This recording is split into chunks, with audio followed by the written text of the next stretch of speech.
¿Se imagina un ejército más poderoso, con más armas, con nuevas armas, con ultra alta tecnología? ¿Se imagina un ejército con más poder bélico, con más poder militar? La Unión Europea suena las alarmas. Escuche usted bien. En una reunión extraordinaria con carácter de urgente, pide esto para ellos mismos, para los europeos, pide este rearme ya. Y uno también le suenan las alarmas. ¿Por qué? ¿Por qué en este momento? ¿Es miedo a Rusia?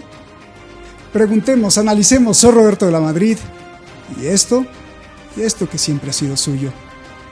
Detrás de la razón. Comenzamos.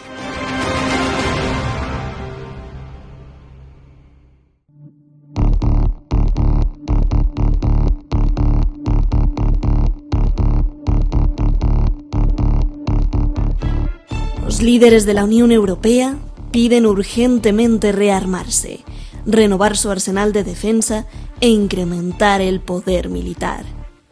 Esto ante la amenaza de Rusia.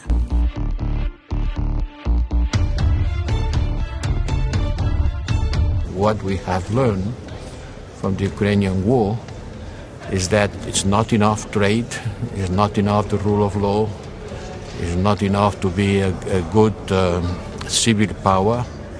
We need to be also a military power.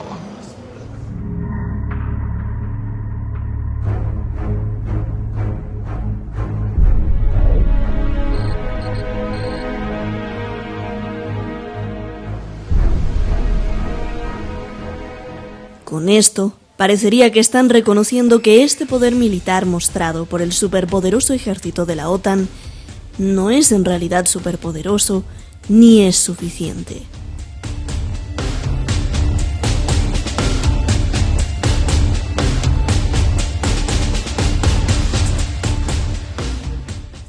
Se escucha ya el yunque moderno recibir los golpes del martillo en las fábricas de armas. Este anuncio se da cuando además Alemania alcanza algo jamás visto en su historia. Aprueba un monstruoso presupuesto de más de 100.000 millones de dólares para armarse hasta los dientes, incluida la compra de los nuevos aviones cuasi invisibles F-35 de Estados Unidos con posible capacidad de llevar misiles nucleares.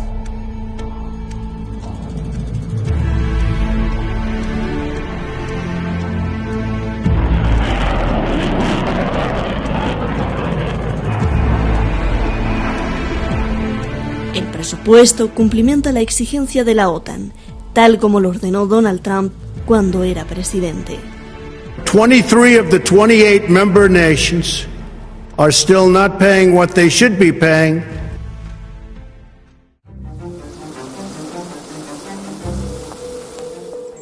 Otro de los propósitos de la Unión Europea de reforzar su poder militar es rellenar el vacío que ha dejado el envío de armas a Ucrania. Desde Moscú, Vladimir Putin les advierte: lo que están haciendo es demasiado peligroso, provocará una terrible desestabilización. Y se los dijo de frente en una llamada telefónica al presidente de Francia y al canciller de Alemania, quienes entonces le pidieron que detenga su guerra en Ucrania. Es el choque de sables.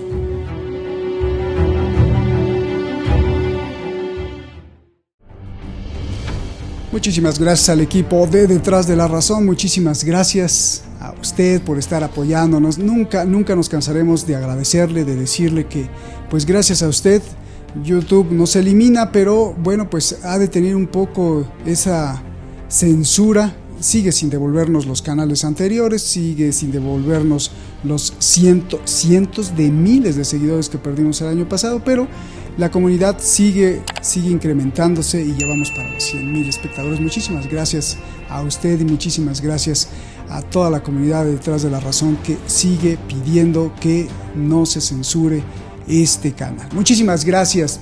Vamos directamente con nuestros invitados. Está con nosotros pues un maestro en periodismo, lo conoce usted muy bien, siempre polémico, mucha gente pues le aplaude y mucha gente también lo critica, que de eso se trata, porque también nos critican a nosotros, nos aplauden y nos critican. Muchísimas gracias, Jorge Santa Cruz, académico, maestro en periodismo y que sabe mucho de geopolítica y de las cuestiones de cómo se tejen y manejan las cuestiones detrás de los gobiernos. Gracias, Jorge. Eduardo Luque está con nosotros después de un periplo por Oriente Medio, bueno, no Oriente Medio, pero casi Oriente Medio. Creo que te fuiste por allá, por Turquía, y estuviste observando muchas cosas, viendo la perspectiva de lo que está pasando en Ucrania desde otro ángulo, y vienes con mucha información. Eduardo, te agradecemos mucho. Usted sabe, con muchos estudios en finanzas, en economía, visto también desde la perspectiva de su disciplina, que es la psicopedagogía. Gracias por estar aquí, Eduardo. Comienzo contigo, Jorge. A ver, después de escuchar las palabras de los 27, después de ver que se reúnen pues los de la Unión Europea y aparte de las sanciones contra Rusia, que ese no es el foco ahorita, que bueno, pues ustedes pueden hablar de lo que quieran.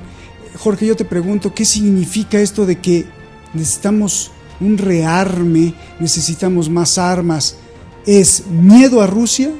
¿Es una estrategia política?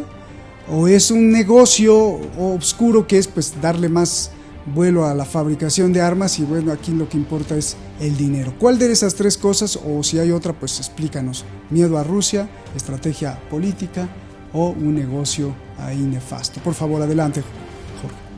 Querido Roberto, muchas gracias por permitirme acceder a este espacio donde efectivamente hay quienes están a favor y hay quienes están en contra.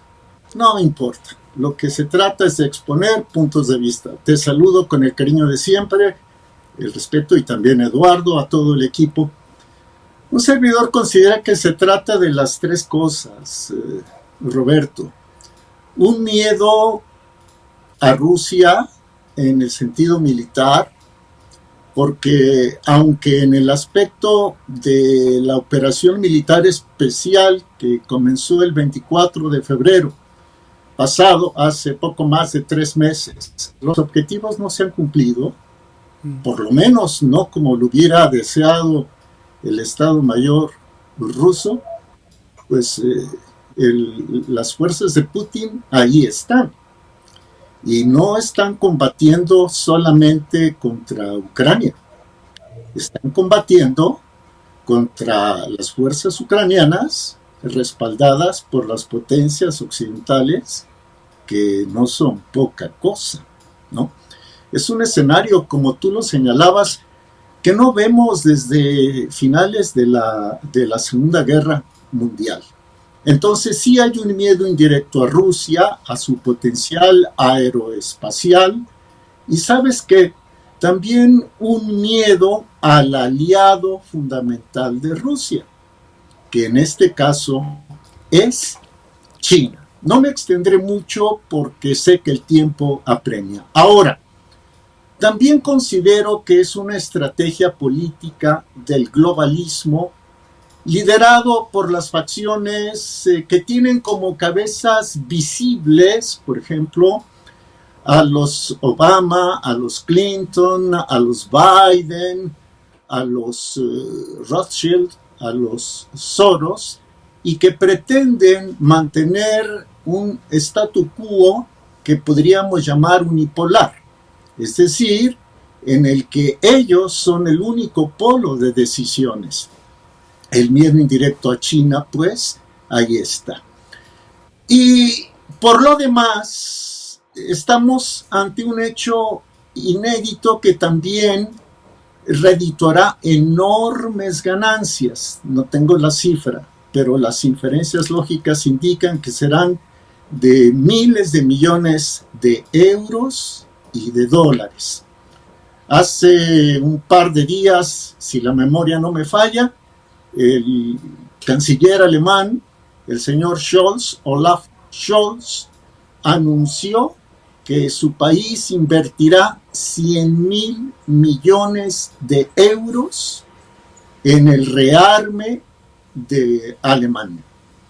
Esto beneficiará, querido Roberto, al complejo militar industrial, por supuesto, pero también a quién crees, al complejo financiero que le prestará a Alemania para que Alemania adquiera todos esos superarmamentos.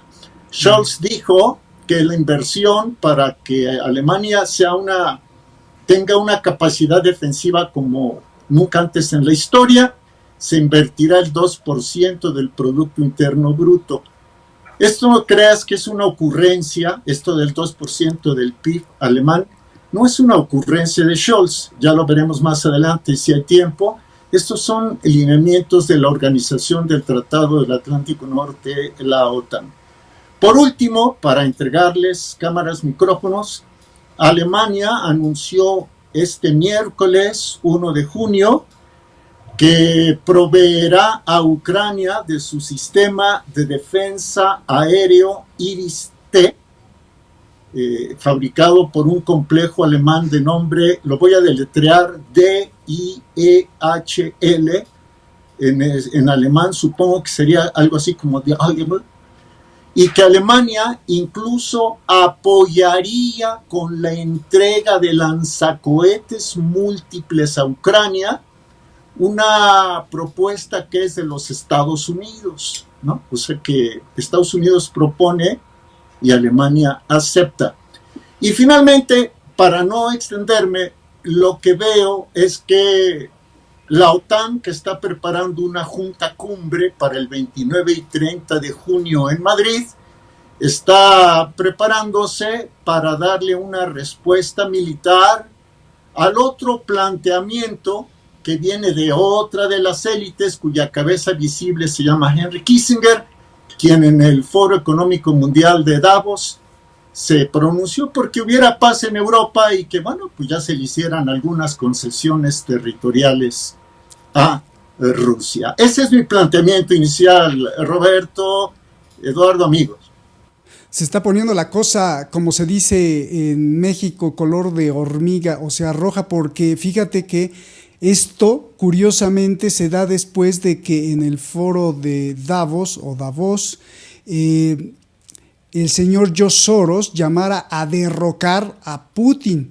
Días después se aprueba ya formalmente el presupuesto alemán y 2 días después los 27, los líderes de la Unión Europea, dicen que hay que rearmarse urgentemente. ¿Qué nos dices, Eduardo? Un abrazo, gusto en verte de nuevo. ¿Es miedo a Rusia? ¿Es una estrategia solo política? ¿O es la activación de un negocio nefasto como es la industria de las armas? Adelante, por favor. Yo diría, bueno, primero, gracias por invitarme de nuevo a este espacio y un saludo a ti, Roberto, y al equipo y a nuestro contertulio hoy. Yo coincido con él prácticamente en todo, en cuanto a las 3 causas y los 3 objetivos. Pero yo añadiría otro elemento más que pasa desapercibido, pero que también lo ha anunciado ya mi contertulio, ¿no? Que es la importancia de la reunión de la OTAN en Madrid a finales de este mismo mes, del día 29. Porque lo que se está pergeñando, lo que se está desarrollando, no ya solo es el miedo a Rusia a través de la guerra impuesta, y yo lo digo así, la guerra impuesta a Rusia. Hoy sabemos, por ejemplo, que los laboratorios de guerra biológica en Ucrania, los documentos están ahí y han sido expuestos en la ONU, estaban desarrollando virus y bacterias específicas para lanzarlas contra Rusia. Muchos de estos laboratorios, más de media docena, estaban muy cerca, además, curiosamente, de la frontera rusa. Esta información ya ha caído en manos de las tropas rusas conforme van ocupando territorio. Lo cual nos debería hacer pensar que detrás de todo lo que está pasando en Ucrania, evidentemente hay muchas más cosas que las que el relato, la televisión, los medios, nos quieren hacer ver. Y hay un elemento central que hemos de tener en cuenta, que lo digo con lo que estaba diciendo al principio del día 29 en Madrid de este mes. La próxima guerra la que ya está iniciada, es la guerra en África. África va a ser el siguiente lugar donde se va a librar una guerra total por los requisitos y por los recursos naturales de África. Y en ella, por ejemplo, nuestro presidente del gobierno de España, ya sabe que las Islas Canarias son un lugar central, precisamente en la agresión que se va a producir en África. Es el siguiente escenario envuelto en un problema enorme de falta de alimento, de la crisis del hambre que va a golpear brutalmente todo África del Norte y África Central, y en medio con un incremento de los grupos terroristas que se van a ver reforzados, y lo digo aquí con claridad, precisamente con los medios materiales que está acumulando la OTAN en la zona de los Balcanes. Esto es una de las cosas que se podían comentar en Turquía, en Estambul, en algunos de los sitios, las conversaciones con amigos periodistas en la zona precisamente nos informaban, se hacían eco de esta realidad, ¿no? La acumulación de materiales militares en los Balcanes, que no va a ir destinado a la guerra de Ucrania, que parece ya que tiene un claro desenlace a favor de las tropas rusas, sino que va dirigido para la zona de África del Norte y África Central, donde se esperan grandes revueltas por efectos de la hambruna que tenemos en marcha. Es decir, el hecho de que desde la zona de Ucrania-Rusia, que exportan el 29% del grano mundial, que no se exporte en este momento es un enorme problema para países como Yemen, como Somalia, como Egipto, como Argelia, como Túnez, etcétera, etcétera, etcétera. Así que vamos a vivir en muy pocos meses escenas muy similares a las revueltas árabes de 2008 y con anterioridad, ¿no? Tenemos Oye, Eduardo, un escenario muy complicado. Eduardo, tu compatriota Josep Borrell dijo, aquí tengo las palabras, no basta con ser una buena potencia civil, tenemos que ser también una potencia militar, pero que la OTAN no era uno de los ejércitos más poderosos del mundo. Luego, en inglés también nos dice Josep Borrell que no están presionando o empujando hacia la Tercera Guerra Mundial, simplemente pues es que se quieren rearmar y que se habían callado desde el 2008 y que no habían invertido tanto. Esto suena muy raro, Eduardo. Suena rarísimo, y aparte de lo que nos dice el señor Josep Borrell es de que la inversión en armamento que se realice no va destinada a proteger ni siquiera a los propios países, sino que está en manos de un general norteamericano, que es el Comité Militar de la OTAN, el que dirige las operaciones, que por cierto está dirigido siempre por generales norteamericanos, y que son los que determinan el uso de este material militar. Y aparte yo añado otra reflexión importante, ya muy breve, es decir, todo este dinero, esta enormidad de cantidad de dinero, se va a detraer de los servicios sociales, se va a detraer de pensiones, se va a detraer de sanidad, de educación, allí donde el Estado debe invertir en proteger a la población. Este dinero ya lo estamos viendo en muchos países, cómo se está ampliando el presupuesto en defensa, o incluso ministerios que no son de defensa prestan dinero al Ministerio de Defensa para que se rearme, cosa que va a hacer, por ejemplo, Alemania, cosa que está haciendo España e Italia, ¿no? El Ministerio de Industria presta dinero a los ministerios de defensa para aumentar el presupuesto, que no es del 2%, que será mayor, se calcula que puede ser del 3% del PIB. Una cosa es lo que digan, otra cosa es lo que hagan, que es diferente, ¿no? Porque las trampas en los presupuestos son muy habituales, ¿no? Así que realmente hemos de pensar en una cifra en torno al 3% del PIB, lo que es de rearme. Y este dinero va a salir de los beneficios sociales, de las pensiones, de las escuelas, de la sanidad y del proceso de privatización. Y esto es lo que estamos viendo acelerado en Europa y en todo prácticamente en todos los países que están bajo la órbita de la OTAN, que desgraciadamente a partir de finales de junio también va a tener un mayor peso en Latinoamérica.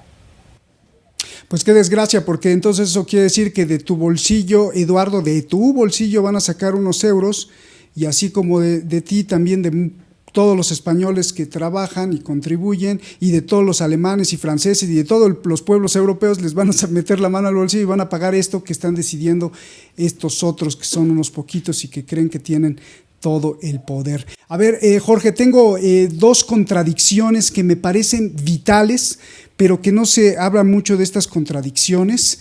A lo mejor no son contradicciones y es una cortina de humo. Explícamelas, por favor, para entender. Uno, el gobierno demócrata de Biden no es el que pidió ni el que regañó a la Unión Europea, sino fue Donald Trump. Ustedes tienen que contribuir por lo menos con el 2% del presupuesto militar de la OTAN, y pues todos se quedaron casi como callados, pero ahora lo están cumpliendo. Con Obama no se cumplía, con las administraciones pasadas no se estaba cumpliendo, llega Trump y dice ustedes cumplan. Se va Trump, llega el gobierno demócrata y pues parecería que todo iba a seguir en ese status quo, pero parece que están cumpliendo la orden de Trump. No entiendo eso bien. Y ahora hasta Borrell dice, es que no habíamos invertido y bueno, ahora tenemos que invertir y esto está mal. Otra contradicción y muy importante es que parece ser que en la cima, dos de las cabezas de las familias más poderosas del dinero estarían peleadas. Te pregunto, George Soros en Davos dice, derroten a Putin porque si no, la civilización incluso se va a desaparecer. O sea, grave. Pero por el otro lado, Kissinger dice, no, pues mejor ya repártanse el territorio, ¿no? O sea, lo deja entrever.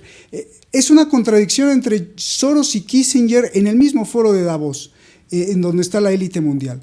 ¿Es una contradicción o es que ya se pusieron de acuerdo y la situación a largo plazo o a mediano plazo es que Polonia ocupe Ucrania y que Rusia ocupe la otra parte de Ucrania y se acabó el problema? ¿Es así como se lo están repartiendo o es que ya hay un quiebre en estas dos familias superpoderosas? Por favor. Gracias, Roberto. Me sumo a lo que decías primero y que decía Eduardo, de que todo este multimillonario gasto saldrá de los bolsillos de los contribuyentes estadounidenses, canadienses y europeos.